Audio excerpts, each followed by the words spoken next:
So I'm just back from a little run. It was soaking outside, hence the wet hair. And I thought that I should make a little video about meditation. So as you may or may not know, I'm doing a 30 goals in 30 days challenge. And one of the goals is to run, and another one of the goals is to meditate every day. So I'm only on day 20 at the moment, but I'm already able to recognize the impact and the potential impact that meditation can and has been having on me and on my training and performance. I should also say that obviously I'm not an expert, I'm not enlightened, I'm very much a beginner, but I'm just sharing what I have experienced so far. And to keep this video interesting, I'll probably overlay some clips of training that I'm going to do. So meditation is basically just relaxing. It's focusing your mind on nothing and therefore sort of becoming closer to the true you, or at least that's sort of my interpretation of it. So the main thing that I'm going to talk about and that I've recognized is probably something very obvious, but it's this fact that these thoughts and feelings that are always in the forefront of your mind do not equate to the real you. And obviously they're a part of you, but they are not what is exclusively you. The way you can see this in meditation is obviously you're sitting there and you've got all these thoughts in your head. Oh, you know, what am I going to have for lunch? Oh, I'm worried about this, sending this email. How am I going to train today? Etc. But when you get into the meditative state, you then realize that there is this other you that exists without these feelings. Now, I hope I'm making sense. If not, let me know in the comments that I'm just ranting and not making any sense. But to me, I can see a significant difference there. So how is this implemented into my training, or how does it have potential to be implemented into my training? Well, often when I train, I find myself doing the thing that I call my students out for doing all the time, which is essentially overthinking. And these thoughts can be anxiety, analysis, doubt, or anything else based on all these stimuli that are present in the moment of training.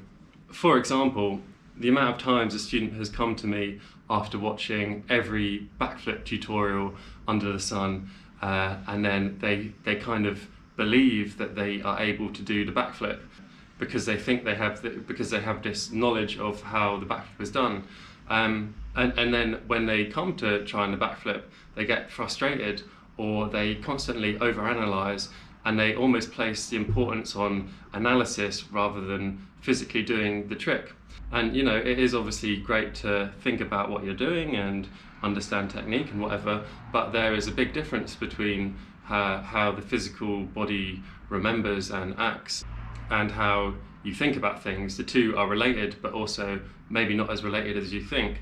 And if you're putting all of your thought power, your mental power, or just your existence at that moment of time into this internal analysis of what's going on, then you actually detract from the physical reality of doing whatever you're doing. So I find myself in that position all the time, even though I know that it's not somewhere that I'd like to be.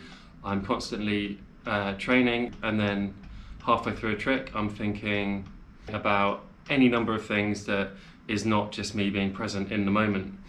And I often find that when I have these thoughts is when the trick or the skill goes wrong. And I know that a lot of people say sports are meditative in a sense, where you're just running, for example, and then nothing matters, you're just running, you're on this run. And I think that's very true, but I think it's also different in a skill-based sport. And also it's different within those. For example, boxing is a great example, and I've been using my reflex ball recently, and a lesson it teaches you is to be present in that moment, because there is no time to think even about technique of you shouldn't be thinking I should have my arms up. You just need to act and react to the ball coming towards your face. And often when you think about anything is when the ball smacks you, or you miss it, or you freak out and you freeze up, or whatever. This is absolutely something that I've caught myself doing in training over and over again, and it's not like now I have started to meditate, I am completely free of these thoughts. In fact, not at all. I'm just aware that they are something that don't need to be there, and often they're something that is negatively impacting me, even though I think that I'm doing the right thing by thinking about this. I'm really focusing on my technique. I'm really analysing exactly what I have to do. But really, my physical body either knows it, or it doesn't know it, or it's learning it. But regardless, I should not be using my time of being in that present moment to be dwelling on these thoughts, because they're taking away from what I'm trying to do. So now, how meditation has helped my performance. Since I've started meditating daily, I have been doing the same set of shows every week. Before my Serial Circus act, I have some time near the stage watching the previous act, because I followed directly after it. So I'm out in the audience, I'm not in the dressing room, I'm just there and I'm waiting. And usually at this time I would have a mixture of things going on in my head, and they would be anything from, oh crap, I hope my act goes well today, to I wonder what the audience is like, to I wonder if people are going to like it. Even things like trying to remember my act, or tricking myself into thinking that I don't remember my act and running it through in my head just before I go on stage. It's ridiculous when you think about it, why your brain tricks you into doubting yourself. But it does, and over again I'm running through my act, I'm like, oh no, what goes after this move? I just can't remember. And if you're a performer, you can maybe relate to this, where your mind doesn't know what you're going to do on stage when you think about it, but when you're actually on stage doing it, your body does it automatically. And this is the same concept that I was saying about the physical memory in doing a trick. You don't have to have it in your forefront of your mind to be able to do it. There's different parts of where your memory or your actions come from. So yeah, I can have a number of all of these thoughts going on in my head before my act. And recently I've been trying to apply this sort of idea of meditation while I'm standing there waiting to go on. So all I do is I take a couple of deep breaths, and I don't think about anything. I just think about being there. All I'm thinking, to say that I'm thinking about being there is not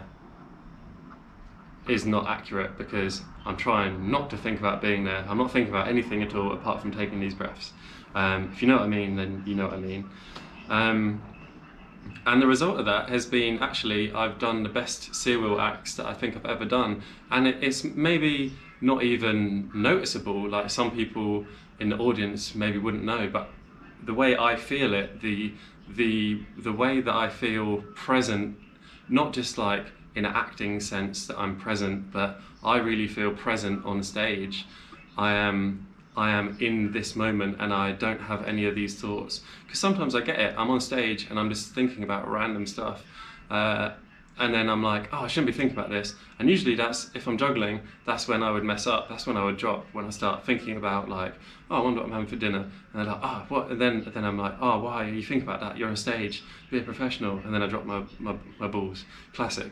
But yeah, I'm obviously in the early stages of understanding how to apply principles of meditation and being aware, being self-aware, whatever, into my day-to-day life. But I'm very excited of the potential of it, and I'm looking forward to exploring it further.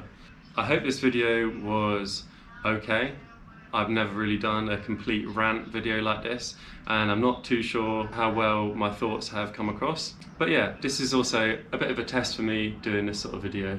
So yeah, I hope you guys enjoyed. Let me know what you think. Let me know if it makes sense, if it doesn't make sense, if you have any opinions or anything to add. It would be great to know. So, thanks for watching, and see you tomorrow.